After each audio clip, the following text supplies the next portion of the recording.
Now today we're going to be doing a bulb lasagna. So bulb lasagna is quite simply the same as the food lasagna. It's all about having layers, and this gives us a succession of colour because we're going to be planting 3 bulbs and they'll all bloom at different times. So from one pot you're going to have colour from, you know, the end of February all the way through to May, just from one pot.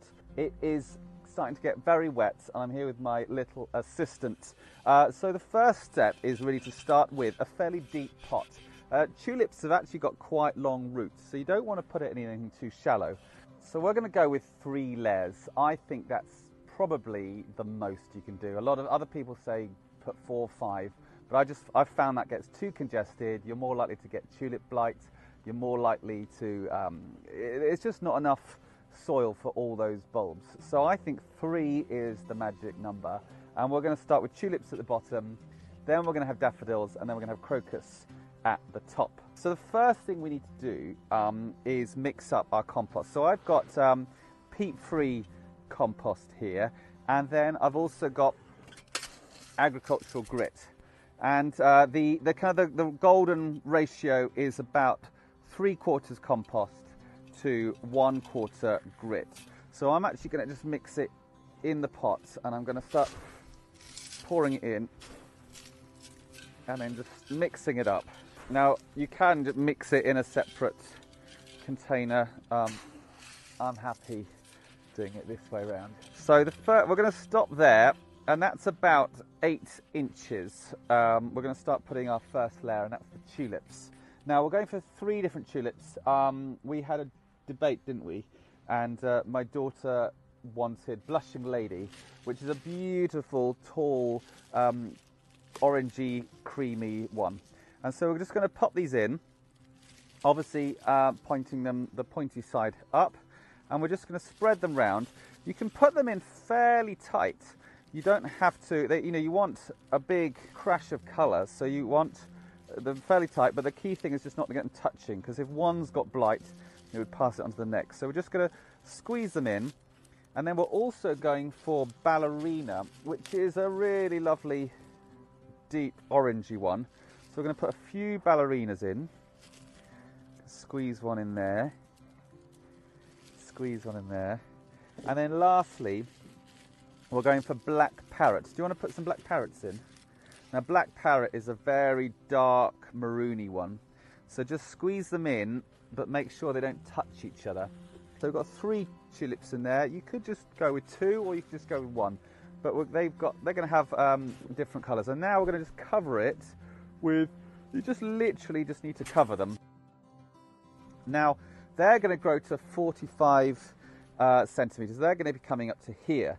So the next one is Narcissus Falconette. Now Falconette is actually quite a tall one, it's 40 centimetres. So the thing we've got to think about when putting our daffodils in is that the tulip foliage is actually going to be up to here, where before the tulips flower. The foliage comes quite a few weeks before. So you don't want your daffodil to have a little short one that's going to get hidden inside the foliage. So we actually need a really tall daffodil. So we're going to have these gorgeous yellowy flowers with a really eggy orange centre up here, and then it's going to be surrounded by all the tulip foliage, which is going to look amazing. So we've just set those in, and just again pack them in, but make sure they don't touch.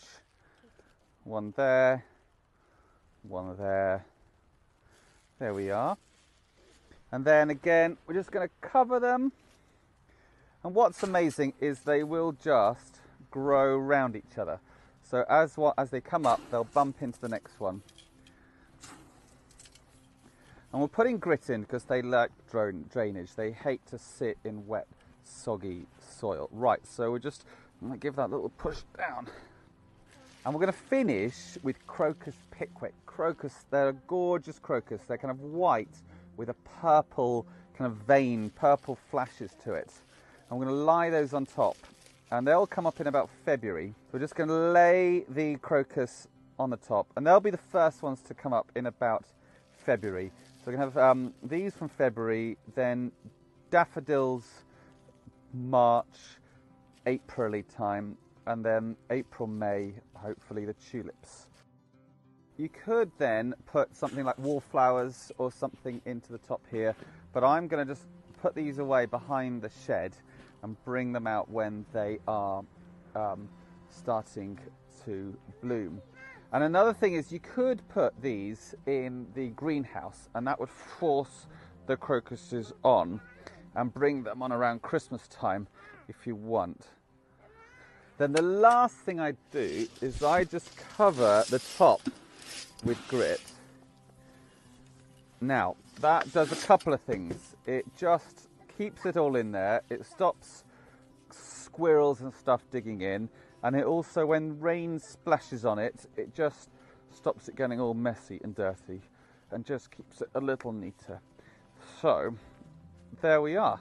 That is a bulb lasagna. We've got 3 different tulips at the bottom, then we've got daffodils, and then crocus on the top.